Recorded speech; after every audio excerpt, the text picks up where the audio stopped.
Coming off a loss 4-0 against Old Dominion. Cameron, as we take a look at the standings, what do both teams need to do here today? For the Chanticleers, what they want to do is be better defensively. Yes, they are in the top latter half of goals, but they're in the bottom latter half of goals allowed. And for Georgia Southern, what they want to do is continue to build on that offensive production that they have gotten the past couple of games to keep them on this win streak. But how can he take his success from last year and put Georgia Southern in the position to win here today? He wants to continue to use his experience and be the best leader that he can be. It starts with Odame. They have to figure out a way to get him the ball so he can be a spark plug for the offense. First, with Megan Browse, what stands out? What stands out about Browse is that she's very aggressive. As you can see, 45 shots. She leads the Sun Belt Conference in goals and points, so they're going to look to her to get back on track here today. Great move by Odame, getting two defenders, sliding and getting that goal right there, and he immediately knew it when he shot it.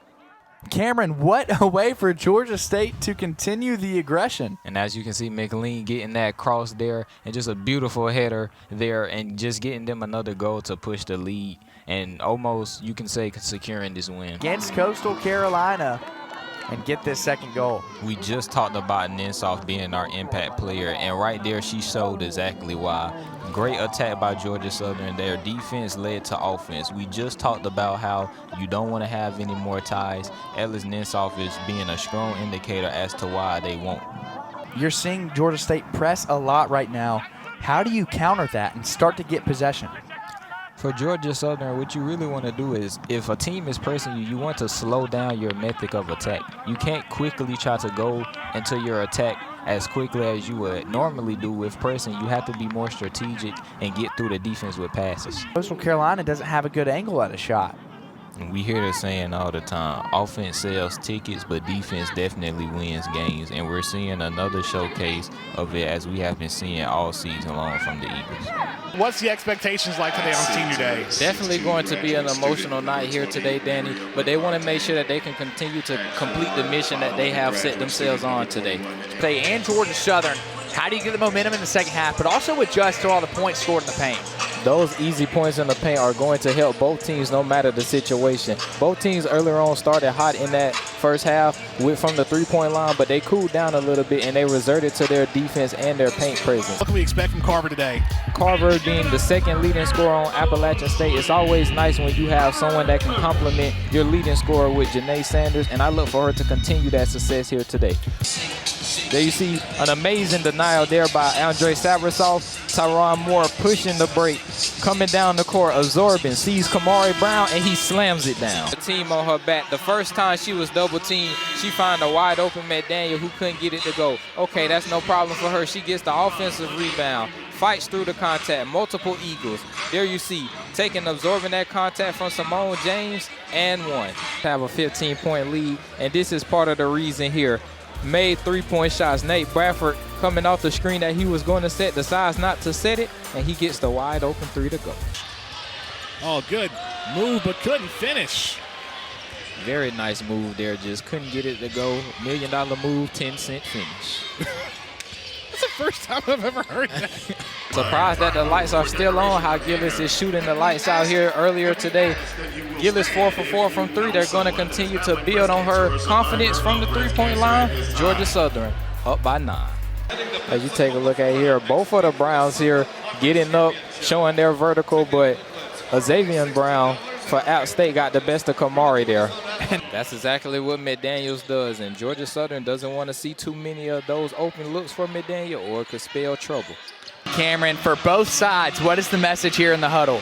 For Old Dominion, what you want to do here is make sure that you make this free throw and then come on the defensive side and have one of your best defensive possessions that you have had this whole game. Who do you go to lead the way going forward in the second half, Cameron? For Georgia Southern, I want to continue to rely heavy on Taryn Ward. Obviously, she's your best player, but if things get shaky, it's nice to see that Janiyah Lovehill can pick up the slack. Sweep the Dukes.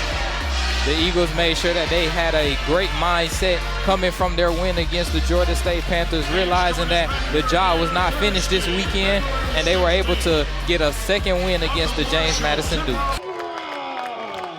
The second out hitting for the Georgia Southern Eagles has been pivotal. in this third inning. And we talked about it at the beginning of this broadcast and pretty much all of her at-bats. But in this one, Conklin became what she has already been these past couple of games, and she pushed Georgia Southern up.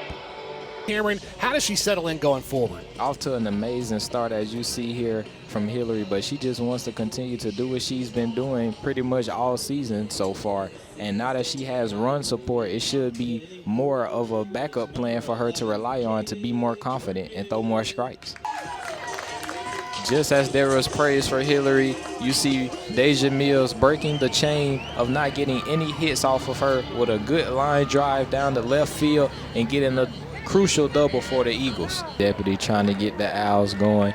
She gets that right in between the shortstop there, not allowing her to make a play. And if she was able to get it, it would have been a tough play overall for Barth, but nice first single there for the Owls.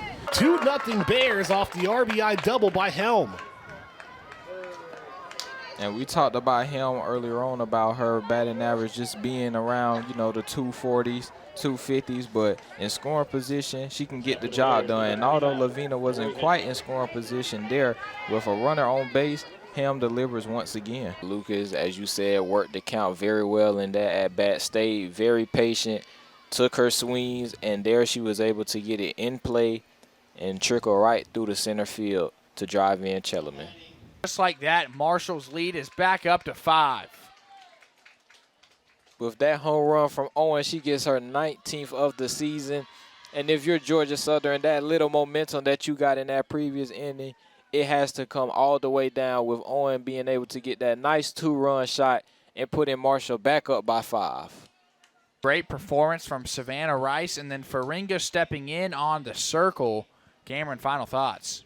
Marshall did a terrific job from start to finish, being able to be in control of this game.